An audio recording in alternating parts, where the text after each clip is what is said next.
Alors, on continue. Et cette fois-ci, on va voir une partie un petit peu plus captivante. Ce sont justement les cas cliniques que l'on présente à la fin de chaque région. Et maintenant, on va voir les fameuses varices du membre inférieur. Vous voyez, les varices, ce sont les dilatations veineuses que nous avons là.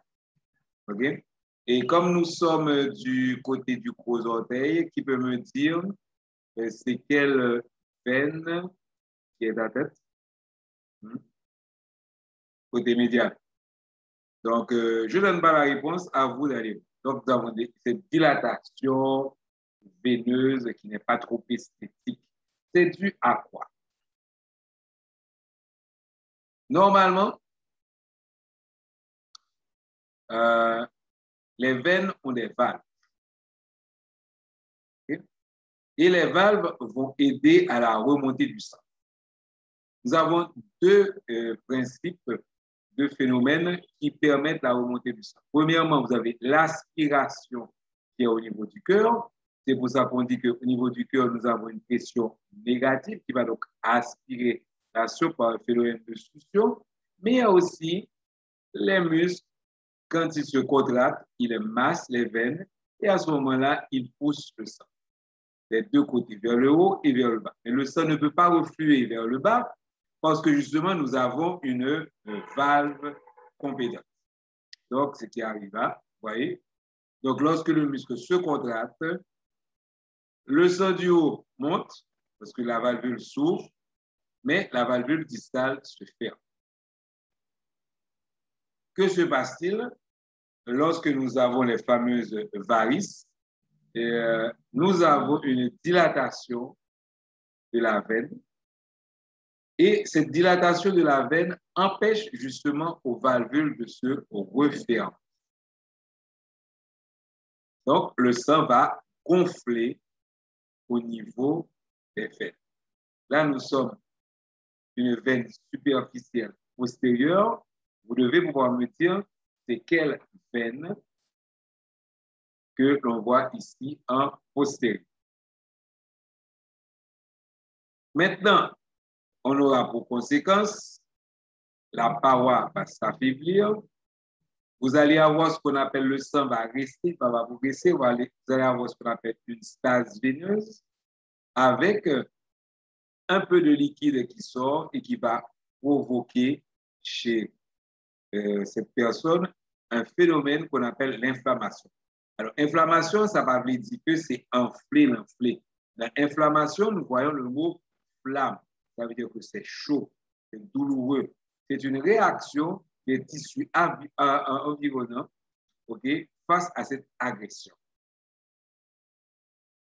Et ceci va nous donner comme complication, le membre sera augmenté de volume et vous pouvez même avoir, c'est pété, vous pouvez avoir une ulcération. Alors, c'est ça qu'on appelle les fameuses varices. Maintenant, il y a différents traitements que l'on peut faire.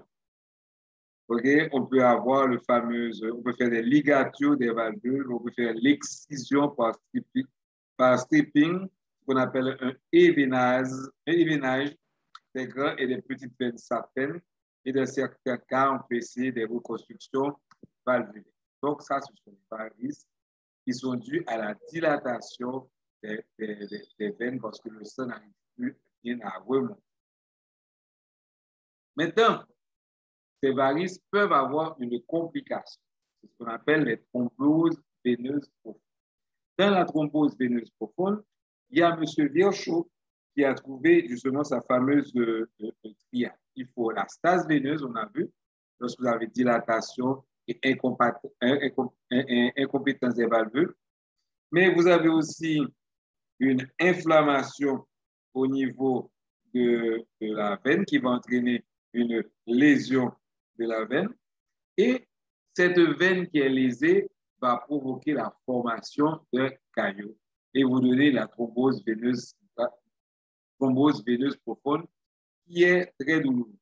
Mais cette thrombose veineuse peut avoir une complication c'est que le caillot sanguin peut justement, on appelle caillot sanguin qu'on appelle encore thrombus, il peut se détacher. Et quand il se détache, il forme ce qu'on appelle un embole. Au fur et à mesure qu'il monte, les veines sont de plus en plus grosses. Donc, il n'y a pas de problème. Il va passer dans le cœur et il va retourner dans la petite circulation par l'intermédiaire de l'artère pulmonaire. Et dans l'artère pulmonaire, les vaisseaux deviennent de plus en plus petits. Et c'est à ce moment-là que l'embole peut être coincé dans une artère et le territoire qui dépend de cette artère-là ne reçoit plus du sang et ce territoire va mourir. Lorsque l'embole arrive au niveau des poumons, on va parler d'embole pulmonaire. Et si le territoire atteint est très grand, la personne va donc mourir. Et si vous vous rappelez bien, on a eu ce petit problème au niveau d'un homme politique assez, je ne sais pas si vous vous rappelez, assez important. Et lui, il avait justement une embolie pulmonaire. Alors, l'embolie pulmonaire, l'une des causes, ça peut être la lésion, on peut retrouver ça, la thrombose peut se faire chez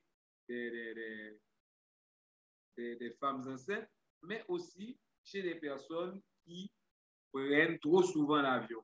Or, je rappelle que cet homme politique, il prenait trop souvent l'avion. Ce n'est pas le problème au niveau de l'épaule qui avait ça, parce qu'il prenait trop souvent l'avion et à ce moment-là, il y a eu une embole. 6 jours n'étaient pas comptés. C'est pour cela que quand il est arrivé aux États-Unis, on l'a donné une petite observation de 24 heures et il est retourné au pays. Donc, ça, c'était pour se rappeler un petit fait cocasse.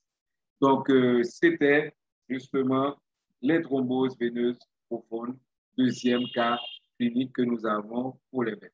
Prochaine vidéo, on verra